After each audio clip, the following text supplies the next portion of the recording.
ज्यांना उडीद चालत नाही, ज्यांना तांदूळ चालत नाही, अशा लोकांना हा एक छान वेगळा पर्याय लागतोय। छान ही बघा किती छान स्पंजी आणि स्पोरी झालेली आहे।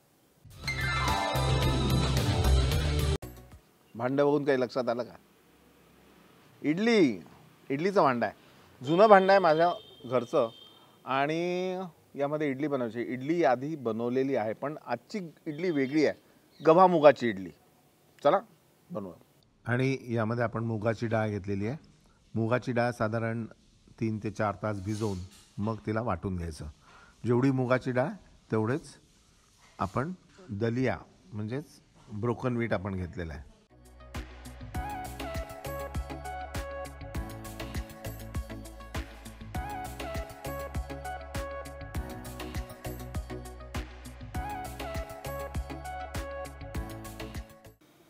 हे पाणी आपण झाडाला टाकून।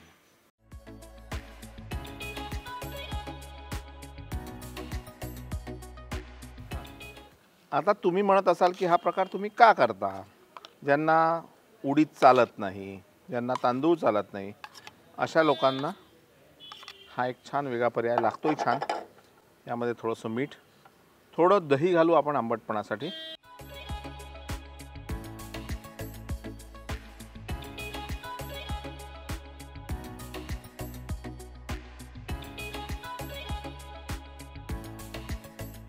याला एक 10 मिनिटं आपण झाकून ठेवू। एक 10 मिनिटानंतर हे बघाल हे असं झालेलं आहे। आता यामध्ये आपण इनो घालूयात, साधारण एक अर्धा चमचा।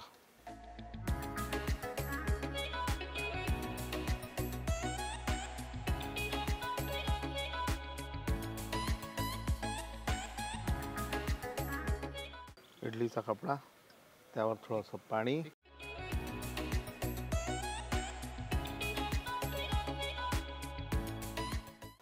इडलीसाठी हे एक सुती कापड आपण त्यात घातलं म्हणजे काय होतं की इडली लवकर निघते, एकसारखी निघते।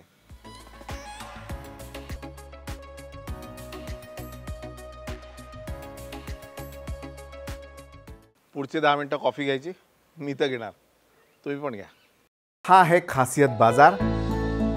ही सगळी भांडी आणि या वस्तू आपल्या या खासियत बाजारमध्ये उपलब्ध आहे आणि याची माहिती खाली डिस्क्रिप्शन बॉक्समध्ये दिलेली आहे, व्हॉट्सअप नंबर दिलेला आहे, त्यावर तुम्ही नक्की संपर्क साधा। 10 मिनिटानंतर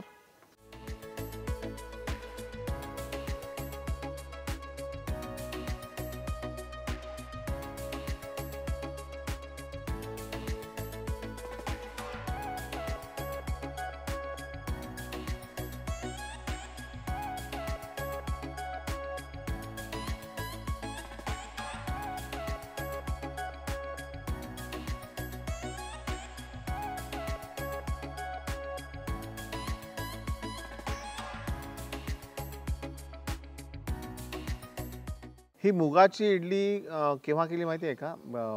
आमचे म्हणजे फॅमिली फ्रेंड आणि सगळ्यांचे लाडके सगळेजण ओळखतात त्यांना, महाराष्ट्र ओळखतो, राम शेवाळकर। तर त्यांना उडीद चालायचं नाही, मग त्यांच्यासाठी म्हणून मूग असा केला। त्यांना हेही नाही चालायचं, तांदूळही नाही चालायचं, म्हणून मी ती पहिल्यांदा ट्राय केली होती आणि आज तुमच्यासाठी। नक्की करा आणि केल्यानंतर कळवायला विसरू नका ही कशी झाली, कळवाल ना? ही बघा किती छान स्पंजी आणि स्पोरी झालेली आहे।